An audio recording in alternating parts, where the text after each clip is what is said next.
देखिए मैं जो गया था तो यही सोच कर गया था कि मैं अपना छाती चौड़ी करके सच्चाई से जाना चाहता हूँ, स्माइल करते हुए, और वापस भी आऊँ तो ऐसे ही आऊँ और वही करते हुए आया हूँ। तो आई एम हैप्पी। और अगर आप कह रहे हैं कि छाप छूटी है इतने छोटे स्टेंट में, तो खुशी होती है ये सुनकर। और सब इतना ज़्यादा इनक्रेज कर रहे हैं मेरे बिग बॉस घर के स्टे को, और आई एम वेरी हैप्पी। जो रिस्पांस मिल रहा है, जो प्यार मिल रहा है, जो सपोर्ट मिल रहा है सबका, I am extremely thankful. But disappointed है क्योंकि जर्नी बहुत छोटी थी, पीपल वर एक्सपेक्टिंग कि शायद लंबी होगी। जी, मैं खुद से भी एक्सपेक्ट कर रहा था कि अभी तो बहुत कुछ बाकी था, बहुत एंटरटेनमेंट, बहुत ड्रामा, बहुतों के नकाब उतरने बाकी थे। और बट अगर आप सब ये प्यार बरकरार रखेंगे तो क्या पता वापस भी चला जाऊँ। You never know. ये गेम जो है वो उसका फॉर्मेट ही ऐसा है कि इतनी अनप्रडिक्टेबल है। और साथ ही में हमने देखा अर्चना के साथ जो आपकी काफ़ी लड़ाइयाँ हुई। जी, क्या कुछ कहना चाहेंगे उसके बारे में? आप देखिए बहुत सारी लड़ाई हुई हैं। आप बताइए कौन सी लड़ाई की बात कर रही हैं? जो अर्चना ने जो पानी फेंका था मेन उस इंसिडेंट के बाद, उन्होंने कुछ पर्सनल अटैक्स भी जी। किए थे, तो उस बारे में देखिए मुझे बहुत बुरा ये लगा कि वो लड़की इस लायक नहीं है कि आप उससे दो इज़्ज़त की या प्यार की या सच्चाई की बातें कर सकें। और मैंने बहुत ही एक वल्नरेबल स्टेट पे ये सोचा कि एक हार्ट टू हार्ट कॉन्वर्सेशन हो रहा है और उसे ऐसी बात बता दी कि जिसका उसने बाद में सिर्फ एक्सप्लॉइट नहीं किया, उसको कर्स किया मुझे। और वो पर पता नहीं, मुझे बहुत हर्ट हुआ था उस टाइम। मैं हंस के मैंने कोशिश की कि वो चुप हो जाए और लाउड होकर, बट जब बैठा तो मुझे लगा यार ये कैसी इंसान है, मतलब ये इसकी कोई हद नहीं है। आप हर बार सोचे कि इतनी घटिया हुई है, इतना नीचे गई है, पर वो अगली बार और भी ज़्यादा नीचे जाकर दिखाती है कि वो अंदर से कैसी इंसान है। तो उस पॉइंट के बाद मुझे लगा कि ये तो इस इंसान के साथ मैं अब एक मिनट भी अपना वेस्ट नहीं करना चाहूँगा। और इसीलिए उसके बाद मैंने वो, जब उनका एक पैटर्न है, वो ऐसे गंदगी करती हैं और फिर जब वीकेंड का बाहर आ रहा होता है तो उन्हें लगता है कि उनकी क्लास लगेगी, इसलिए जाकर सॉरी बोल देती हैं सबको। ये पैटर्न है, आप सबके साथ नोटिस कीजिएगा, वो सबके साथ करती हैं। तो जब वो मेरे पास आई तो मैंने उनको बोला मैं आप पे ट्रस्ट ही नहीं करता हूँ। आप अभी जो झूठा सॉरी बोल रही हैं मैं उसे एक्सेप्ट भी कर लूँ, बट अगर आप जाके दोबारा करके फिर सॉरी बोलेंगी तो क्या फ़ायदा है। तो I don't trust you any more.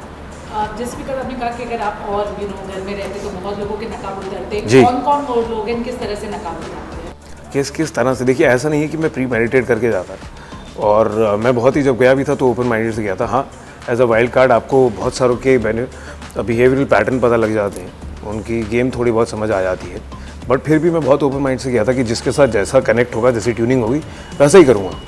तो हालांकि मुझे जैसे शिव के बारे में मालूम था कि उसने जो किया बाहर और बिकॉज मराठी में किया, तो भी मैंने ऐसी कोई चीज़ नहीं सोची कि उसको टारगेट करना है। इसलिए जब उसने पहले जाते ही वीक में पहले ही टास्क में चीखना शुरू किया तो मेरे को कहता दिखाता हूँ बाहर तो आ। मैंने कहा क्यों, तूने यहाँ पर कभी किसी को हाथ नहीं उठाया?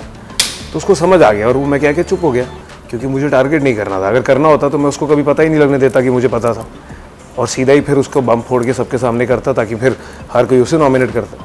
मैंने ऐसा बिल्कुल नहीं किया क्योंकि वो टारगेट था ही नहीं मेरा। फिर उसने अगले 2 हफ्ते चुप्पी साधी और स्वीट रहा मेरे साथ, पर जैसे ही 3rd वीक में दोबारा से उसने ये गंदी गेम शुरू करी कि हम वॉशरूम के बाहर थे और मैं अंदर था और वो बाहर वेट कर रहा था। उसने जान के क्यों का मुद्दा बना के और ऐसा कहा कि अच्छा जो बात मैंने कही भी नहीं, उसको कहा अच्छा हाँ ठीक है मुझे पता लग गया, अरे सब ने देख लिया, रहने दो। और फिर वो, अगर आप देखें तो वो आपसे बात नहीं करता है, वो जान के कैमरे में फीड करता है ऑडियंस को जैसे बता रहा है, और अपने झूठ को मास्क करके सच बताना चाह रहा है एक भोली शक्ल से। तो फिर दोबारा से जब उसने ये चीज़ अर्चना के सामने भी की कि हाँ अरे तू तो बहन है मेरी, जब साजिद जी उसको उसके साथ कनेक्ट कर रहे थे, तो मुझे लगा यार तू कितना झूठा इंसान है यार। और तब भी मैंने ये नहीं कहा अर्चना को कि देख ये सच्चाई है। मुझे ये नहीं था कि मैंने ना ही पास के बारे में मैं ज़्यादा डिटेल्स में गया। मुझे लगा कि अगर एक इंसान कहता है कि उसके लिए ये बिग बॉस का जो मंच है वो इतना ज़्यादा मायने रखता है और ऑलमोस्ट पूजा है उसने, ये उसको शिद्दत से मांगा है, तो उसके साथ तो ऐसा एक्सपीरियंस हुआ है जब उसने काटा और उसको एविक्ट हो रहा था, तो किसी ने उस पर तरस खा के या अपनी अच्छे दिल की वजह से, अपनी सच्चाई की वजह से उसको एविक्ट होने से बचा लिया।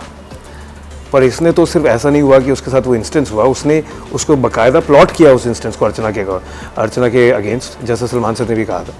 और वो प्लॉट करने के बाद जब वो उस मुद्दे पे पहुंचा और ऐसे ऐसे करके कर और फिर जब आया टाइम उसका डिसीजन लेने का, तो उसने फिर भोली शक्ल से बोला नहीं सर कर दीजिए, नहीं तो ये बाकी सब भी गलत करेंगे। अरे तुम इससे भी ज़्यादा गलत करते आए हो, तुम्हारे साथ ऐसा हुआ है, तो इतनी इंसानियत तो रखो कि उसके लिए भी क्या मायने रख सकती है। गेम है, हर कोई वहाँ जीतने आया है, तो कितनी इंपॉर्टेंट है।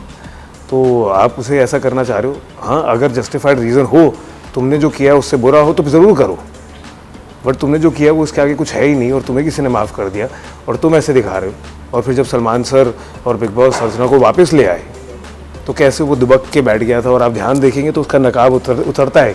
ऐसे इंस्टेंसेस में बहुत बार उसकी सच्चाई दिखती है, और जो वो भोला नकाब पहन के दुनिया को बेवकूफ़ बनाता है कि मैं तो बहुत सच्चा हूँ, कॉमन में से हूँ और सबके मैं ही हूँ और यहाँ खड़ा हूँ, ये सब उसका एक जो वो ढोंग है वो धीरे धीरे सामने आता है। जैसे वो उस दिन भी आया सामने जब उसने कोशिश की, ऐसे ही करके वो, अगर आप कोई भी मुद्दे में देखेंगे तो वो किसी को बात पूरी नहीं करने देता है, वो ऊंचा ऊंचा करके हाँ पता लग गया, ऐसे कर लिया, देख लिया, ऑडियंस ने देख लिया, जान जान के ऐसे दिखाता है ताकि उसकी सच्चाई बाहर ना आ जाए। तो इसीलिए मैंने कहा, और मैंने ये भी कहा था को, देख ये बात मुझे लगता है आपका अपना दिमाग है, आपको जैसे डील करना है उससे कीजिए, नहीं भी करना है तो आप अपने जहन में रखिए, उसको ऑब्जर्व कीजिए, और जो उनको सही लगा उन्होंने किया। अगर मुझे उसको टारगेट करना होता तो मैं तो बेवकूफ़ होता कि उसको पता भी लगने देता कि मुझे ये पता है। बिकॉज जहाँ हमने देखा कि आपके झगड़े भी हुए, आर्ग्यूमेंट्स भी हुए, वहाँ भी हमने आपसे देखा कि प्रियंका अंकित जी स्पेशली अगर हम कहें तो आपकी दोस्ती काफ़ी ज़्यादा अच्छी रही। तो मेरे दो सवाल है कि अंकित के एविक्शन के बारे में अनफेयर कितना कहना चाहते हो, प्रियंका से आपकी बॉन्डिंग कैसी है? देखिए फेयर अनफेयर कहना एविक्शन के लिए तो सही नहीं है, बट मुझे था कि हाँ ज़रूर वो क्लियर टारगेट था, और मेरे अगर इस घर में कोई दोस्त बना है जिससे मैं बाहर भी दोस्ती बरकरार रखना चाहूँगा तो वो अंकित है, क्योंकि मुझे सही में जन्मा थोड़ा सुलझा हुआ लड़का लगता है, अच्छा लड़का लगता है, और हमने उतने ही 2 हफ्तों में काफ़ी टाइम स्पेंड किया है, बातें अच्छी भली करी है, एक दूसरे को जाना है। तो और इनफैक्ट 2 हफ्तों के बाद भी वो जब जा रहा था तो मुझे कहता कि यार प्रियंका का ध्यान रखियो, जो इत तो 12 हफ्ते से सबके साथ था उनको नहीं कहा और मुझे कहा, तो कहीं ना कहीं वो सच्चाई हमारी एक दूसरे से कनेक्ट हुई, इसीलिए उसने मुझे कहा। और मैं बहुत खुश हूँगा अगर वो साथ में होंगे तो, और वो बाहर है, अगर उसने ये देखा और मुझे कुछ भी उल्टा कहा या गाली दी तो आप सब रिस्पॉन्सिबल हैं, मैं नहीं हूँ। तो but he is a very good guy, और सेम लाइक फॉर प्रियंका, वो अच्छाई वहाँ पर भी एक्सटेंड होती है, उसका अपनी समझ है, अपना तरीका है खेलने का, बट आई थिंक वो दोनों अच्छे बंदे हैं, अच्छे लोग हैं, मुझे अच्छे लगते हैं। और साथ ही में 2 हफ्ते हुए हैं आपको बिग बॉस के हाउस में, और फैंस आपको और भी आगे देखना चाहते थे, लेकिन 3 आपको हफ्ते क्या लगता है? 3 हफ्ते, 2 नहीं। हाँ, ओके। सो और ये तो ऐसी छोटी जर्नी को और छोटा कर दो। लो और जले पे नमक डाल लो।